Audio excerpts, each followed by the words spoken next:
Welcome back to Harbour Unboxed. Time for the first of many March Q&As. I mean, there'll probably be. How many have we actually planned? I don't know. Oh, like 8. Oh, okay. Well, more than usual, I guess. So that being the case, we should probably get into this one as quick as possible. Before we do, today's sponsor spot is brought to you by Thermal Grizzly and the new Duranaut High Performance Thermal Paste. Duranaut offers extreme long-term stability combined with outstanding thermal conductivity, and this has been achieved through a specially engineered silicon oil combined with aluminium microparticles and zinc oxide nanoparticles of various shapes. Duranaut isn't electrically conductive and won't harden over time. For best performance, you'll want to apply a very thin layer, and to help with this, included is the TG Spatula Pro. The spatula's revised design allows for increased pressure during application, making it easy to spread a thin, even layer of Duranaut. So for more information, please check the link in the video description. Alright, do you think that AMD thought that NVIDIA was going to have a larger gen uplift when they backed out of the higher end? It seems that AMD could have easily made a 9070 XTX or 9080 XT to match/beat the 5080 with RDNA 4. Why isn't it a 9080 XTX? I got so many questions here, but we'll get to them. Especially given how close the 9070 XT gets to the 5080 with an overclock. Yeah, okay, sure. Do you think they might reconsider now? So basically, why are we not getting higher end RDNA 4, and is this something that AMD regrets at this point in time? Yeah, I mean, I think getting to the 58 is probably a little more difficult than this question makes out because they've maxed out the Navi 48 die that they've already made. So to go higher than that, you're talking about new dies. I think just overclocking an existing one probably isn't going to be enough, because overclocking headroom and that sort of thing, it's very variable. So unless they're super binning it, it's probably not going to happen. But I think the bigger one for me, right, is when you start getting to the high-end GPU market, you start having to compete with the best of the best. And I think for AMD,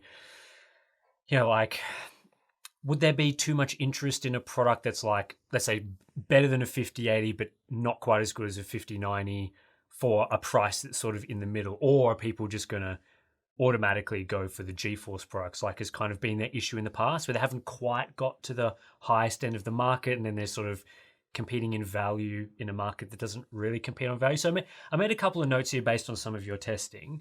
So if AMD was to have the fastest GPU on the market, the RTX 5090 is about 75% faster than the 9070 XT at raster, and is a little over twice as fast for ray tracing.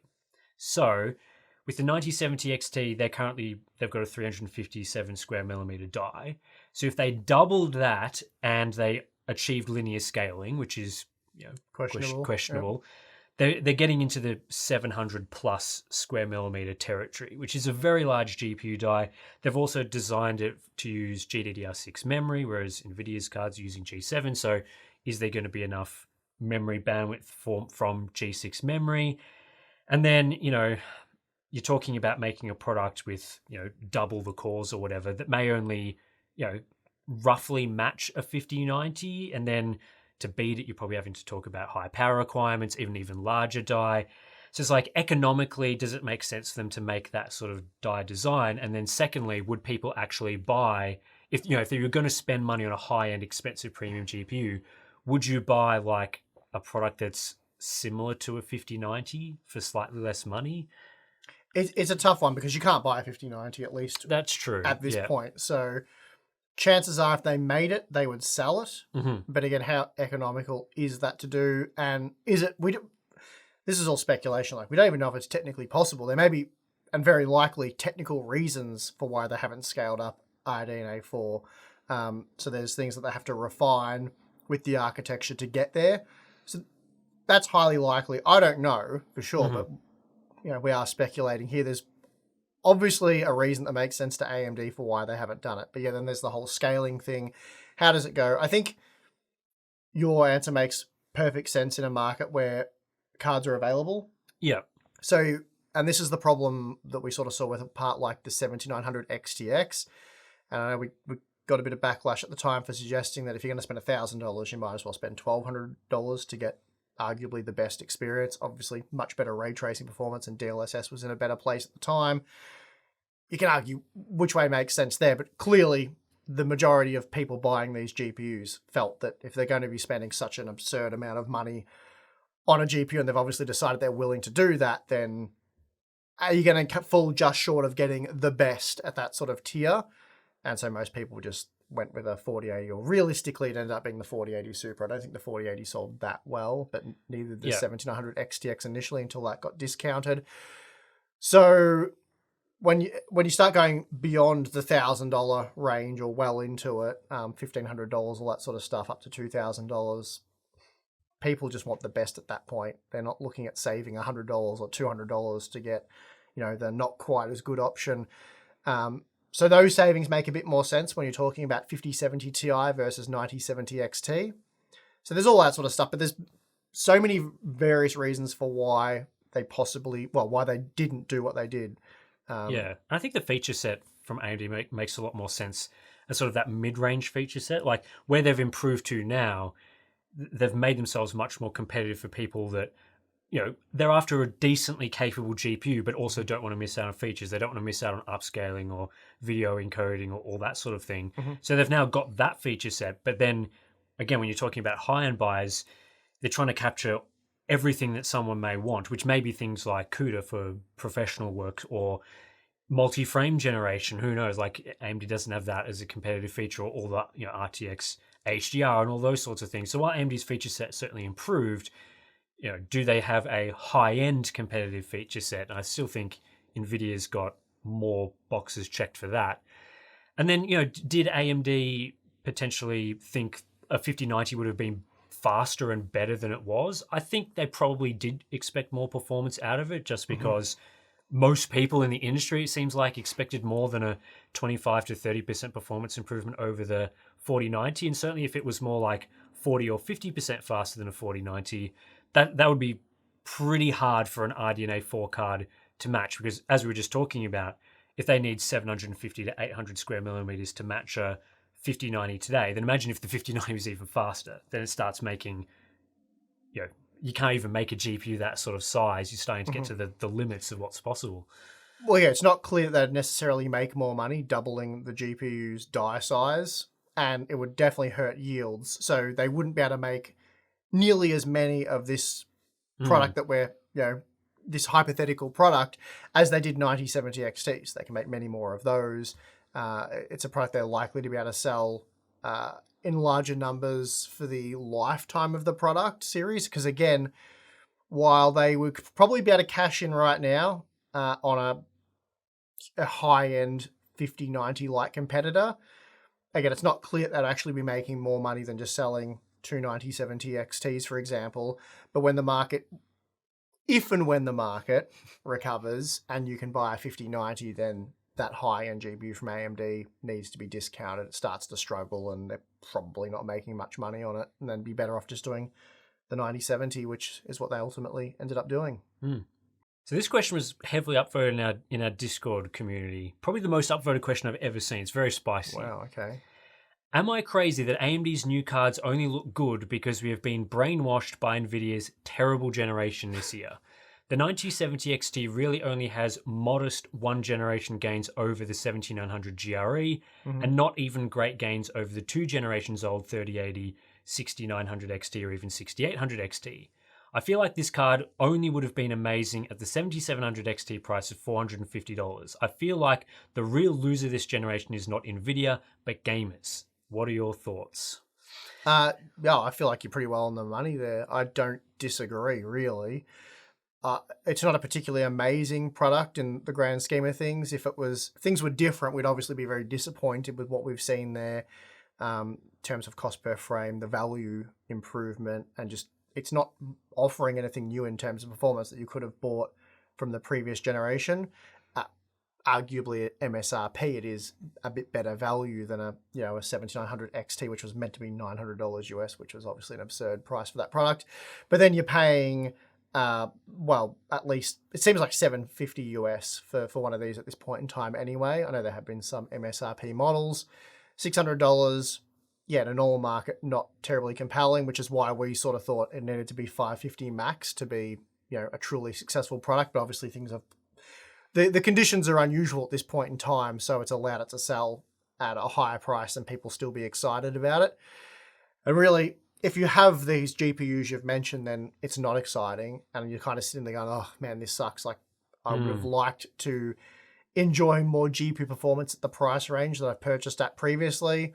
But if you've been holding out on a much older GPU, maybe like a 3070 or something like that, or a 2080 Ti, let's say, then a 9070 XT seems, well, I guess you've given up. You can only hold out for so long, hoping that you're going to get a massive performance increase for similar money to what you spent previously. Though in the case of the 2080 Ti, I think that was like at least $1,200 US. So Yeah. probably not a more than probably your more mid-range 2070, let's say, class products would make more sense for that sort of thing.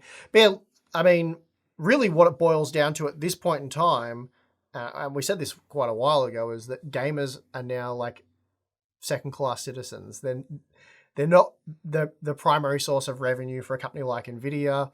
Nvidia don't really care about the gaming market at this point in time. At least that's how it seems to me. They're certainly not allocating anywhere near enough silicon to the GeForce branding for it to. And if things continue the way they are, the GeForce brand is kind of as good as dead, really. It's kind of like there's a couple of products out there that keep it alive and make it seem like something exciting and you want to buy one, but realistically, most people can't. So that's going to be interesting moving forward. I think it's almost like there's two ways to look at it, almost like two diverging paths in some ways. You know, is the 9070 XT good in comparison to what we've currently got? I think that your review's shown that it's probably one of the better GPUs of this generation, and that's because the NVIDIA GeForce cards aren't particularly great. But we're sort of in a position where the last generation, like not even just this generation, but the last generation wasn't that amazing either. Mm-hmm. So you've got, as the question pointed out, you know, the comparisons were to the 3080 and the 6900 XT, which was certainly a much more exciting, better generation. Yes, it was ruined by cryptocurrency mining, inflating prices and all that sort of thing, but the products as they stood when they launched was much more compelling than we've seen from the two generations since then. So yeah, we can compare the 9070 XT to a 5070 Ti and say, well, yeah, it's got some things going for it. It's got decent value and so on and so forth. Mm-hmm. But then there's kind of the hypothetical what could have been if the generations from 10 to 20 to 30 kept on more of that linear progression. So for example, if the 40 series was much better than it was, which then would have had to mean the 50 series continues to push even further above that again to, you know, make sure that each generation is delivering what a generation normally delivers, then it's kind of like what's actually happened has been this slow progression, but what theoretically could have happened is a much steeper progression. And then you sort of compare that to the theoretical good, the good times, the good path that could have been taken, and yeah, it's underwhelming. So that's something that we try and factor into the reviews a bit is, you know, what is a good card comparatively based on what's available, but also like where should things be? Mm-hmm. And that was a big talking point throughout the 40 series as we started to get to some of those, you know, lower tier cards. It's like, yeah, this card's like not bad or awful, but also this whole generation has been underwhelming. So when you talk about like a 4080 Super, for example, much better than a 4080, but the 4080 was such a bad product that it's like it's kind of just correcting what it should have been. Mm-hmm. And so that was a big talking point. So I totally agree with these sorts of points where, you know, if NVIDIA's trying to shift the market up and trying to get people to spend more on graphics cards, and then another brand's coming in and slightly undercutting this pulling up of the market, does that mean that undercut product is good, or is it just comparatively good? Mm. And so, yeah, that's one of the things that I think has been really troubling for gamers, and why I think we're seeing the sentiment about the market and people getting into PC gaming is there's all these talk about these current products, but there's still the feel that if you're a mid-range gamer, someone that's typically spent between, let's say, $200 and $400, that there hasn't been a lot for you. Mm-hmm. And maybe that's going to change this generation with AMD trying to be a bit more competitive and stuff, and I certainly hope that that's the case. But yeah, we're not in a particularly great experience, great time right now. And if AMD, for example, tried to slightly undercut a 4060 Ti 8GB, you're not going to be left with that good of a product because that product sucked. So, I think in the 9070 XT review, we even sort of said for the current market, this is a good value product. And it's a really tough thing when you're reviewing these products because you can only be in denial for so long about the state of things. And, you know, especially with the GeForce 40 series and, you know, the Radeon 7000 series, we really pushed back on a lot of these products. You know, you guys will know we weren't big fans of the 4060 series, for example, and, you know, 4070 probably should have had a bit more VRAM and stuff like 4070 Ti for sure. So you can push back against that, and we still do, but at the same time, you have to evaluate them in the current market with the current market conditions, what they are. And like I said, you can only sort of be in denial about what's happened over the last 3 years to get to where we are today and what the current market is. So you've really just got to, we're still mindful of that, but at the same time, you're reviewing the products just based on how they relate to other products. And at the end of the day, if you've got a 3080 and there's nothing that's really compelling for you to upgrade, then that's more of an NVIDIA/AMD problem. It's really on them to provide you with something compelling. And I know with a lot of people, though, they're also giving up on that. And it's sort of like, well, the reality is I'm only getting a small percentage upgrade for this investment. So I either do it or I don't. And the 3080 is now a bit slow, sort of running out of VRAM. So I guess I'll just reluctantly upgrade, spend all this money to get a smaller upgrade than I'd like. And that's sort of the depressing part of what is happening. But again, I don't really know how you factor that into reviews or what we can do about that. Because I mean, you know, for ages, as an example, like the VRAM thing, we've been saying shouldn't have 8 gigabytes of VRAM on any card beyond the most entry level. And that was our opinion 2 years ago. So I don't even know what our opinion today is about 8 gigabyte graphics cards being sold for like even $200, which isn't going to happen, mind you. There'll be a lot more than that. So we can only say that, educate people. Obviously, you know, we've made a lot of headway on the VRAM discussion, but you know, we're still expecting reasonably expensive 8 gigabyte GPUs to be released this generation. Anyway, we'll see how that plays out. Yeah, I mean, NVIDIA, they've claimed that it's, you know, much more difficult to extract gains out of GPUs these days. And I think they've been maybe a little misleading on how difficult it really is. I think they've tried to ham that up because the generation's been very underwhelming. But it is a reality that we're not going to see as massive gains as we once were because process technology is slowing down. Those are all certainly realities.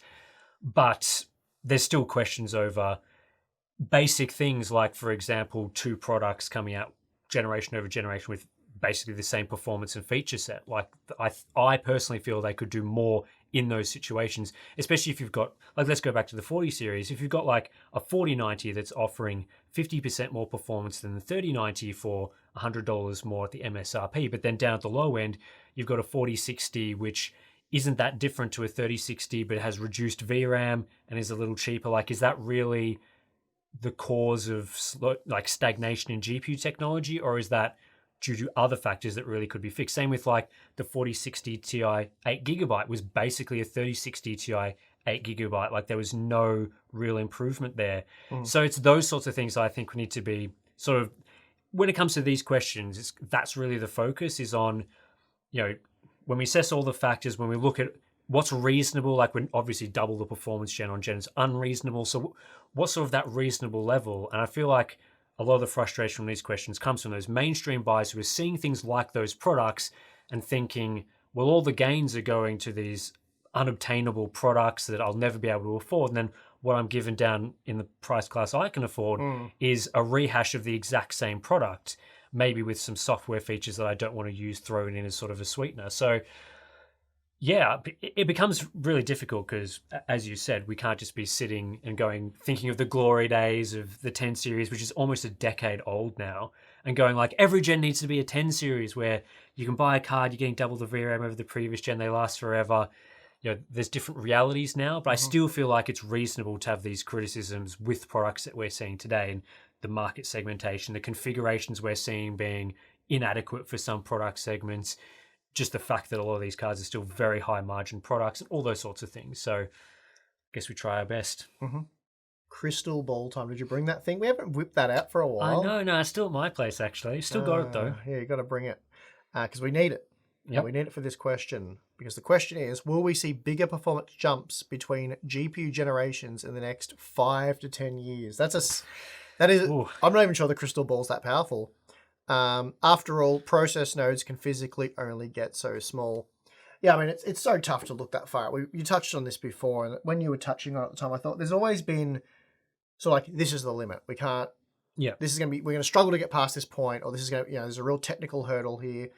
And then sure enough, some smart people, a lot of time, effort, money, work it out. There's a breakthrough and things continue to progress. So therefore, 10 years from now is, difficult to guess, really. Clearly things are getting more difficult. It's becoming more difficult to find those performance improvements. I mean, it really all hinges on the breakthroughs and what they can achieve at TSMC, for example. Really, that's what NVIDIA and AMD are relying on for these GPUs to get more powerful. And I suppose even Intel at the moment. So what they'll have in 10 years, take a guess, really. It's a while off. Yeah, it's going to be really interesting because I think GPU manufacturers have been using a few of the easier wins. I say easy, I don't mean that in a sense of it's not difficult to create GPUs, because it certainly is, but by easy wins, I mean things like just making the GPUs larger and use more power. Like, it gets to a limit where you can't physically make the dies much larger, and power consumption gets to the point where it just cannot be used inside a desktop PC. Like, connectors start melting. Yeah, connectors start melting. It's actually not a good example because they shouldn't be, but go on. So yeah, like there's been node shrinks, there's been improvements to GPU density and that sort of thing, but also NVIDIA's taken their high-end GPUs from being 200 watts to being 600 watts within the space of 10 years. So are we going to see them go from 600 watts to 1800 watts in the next 10 years? I doubt that we would see an 1800 watt consumer GPU. Like, I feel like every time we talk about power consumption, we set a limit and then we're like, that's crazy. And then it gets to the point they make that GPU and it's like, oh, that wasn't that crazy. People are like, you can't do that because we can't power them. And then you get can't power 600 watt GPUs. You need like a GeForce generator. Like it's like a custom made power station for your computer. And then you can have an 1800 watt GPU. Yeah, exactly. I think like some of those gains that we've been seeing are from those. They're not like major architectural changes or node shrinks, which are much harder. They've been from more the brute force side of things. Make it bigger, make it suck more power, make the bus width huge, like that sort of thing. So I think that's going to be a real challenge as you start to hit the limits of what the size and what the power consumption can be. Then you're reverting back to things like how much more can we squeeze in the architecture? How much more can we get from node shrinks? And if they're mostly relying on that, then I think we won't see as many of those 3090 to 4090 gains where we're seeing 40, 50% in performance improvements, because that came from the architecture, the node shrink, the power consumption went up, clock speeds went up. So it's kind of a combination of all these factors. But if they're already hitting the limits on some of those factors, the improvements can't be as great. And as well, we're starting to hit the point where, they've introduced upscaling technology, which is just lowering the render resolution. But how much more can you lower the resolution? I think the quality of DLSS4 at the moment is really good. So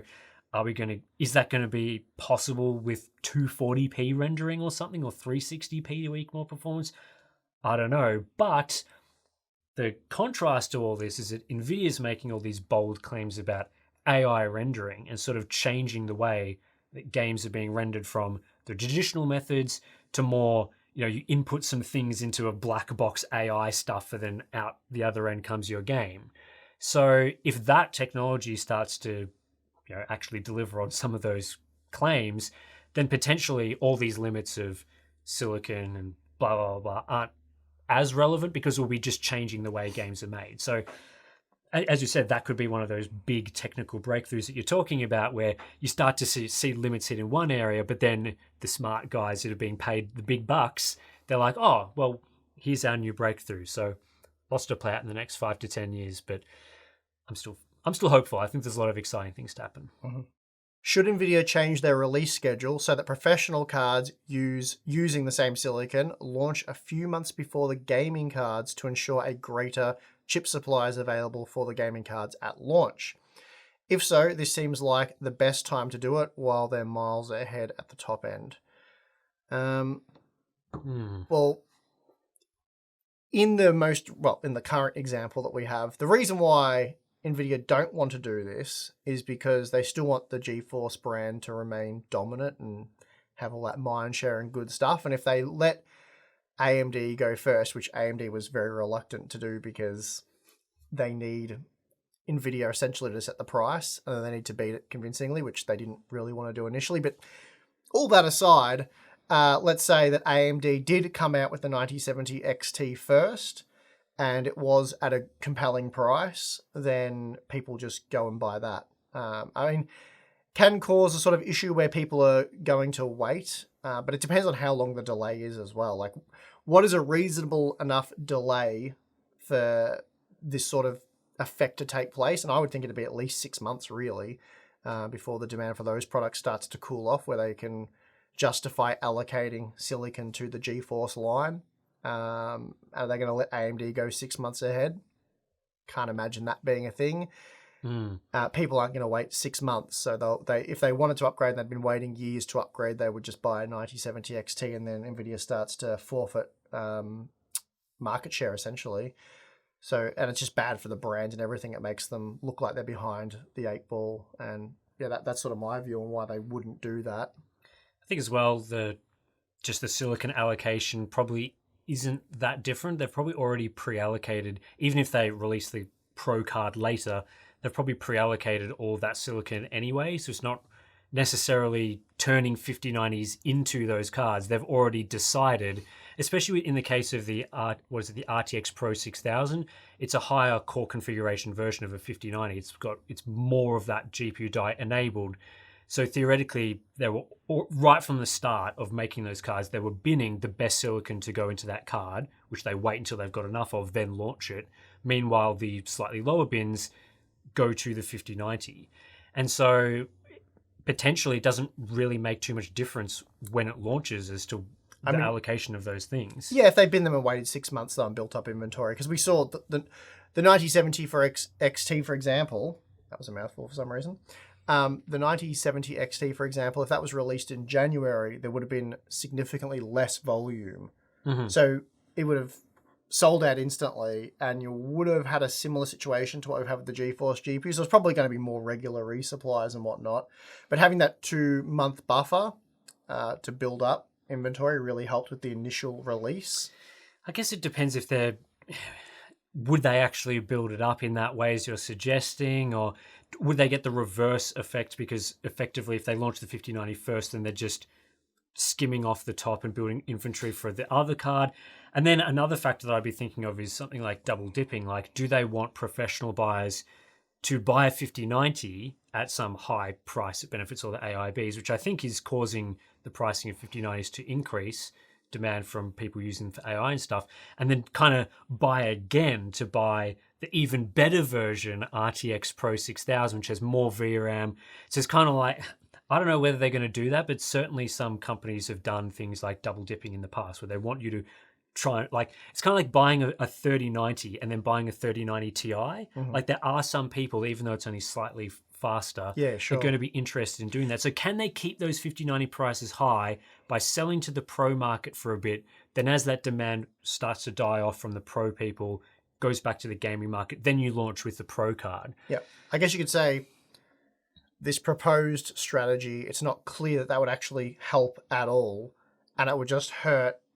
It would only serve to hurt NVIDIA's mind share, market share, and give their competition an advantage. And the advantage would be because people would start benchmarking the pro cards for gaming, so the competition have a really, like AMD would have a really good picture of what the generation is going to bring, and because they're launching first, then they can start to, set the price to performance ratios, the marketing that they want to use based on a theoretical card that they'll be pretty certain of the performance, but it's just not released yet. So there's that angle as well. So yeah, I just don't think it would make a huge difference, unfortunately. Mm-hmm.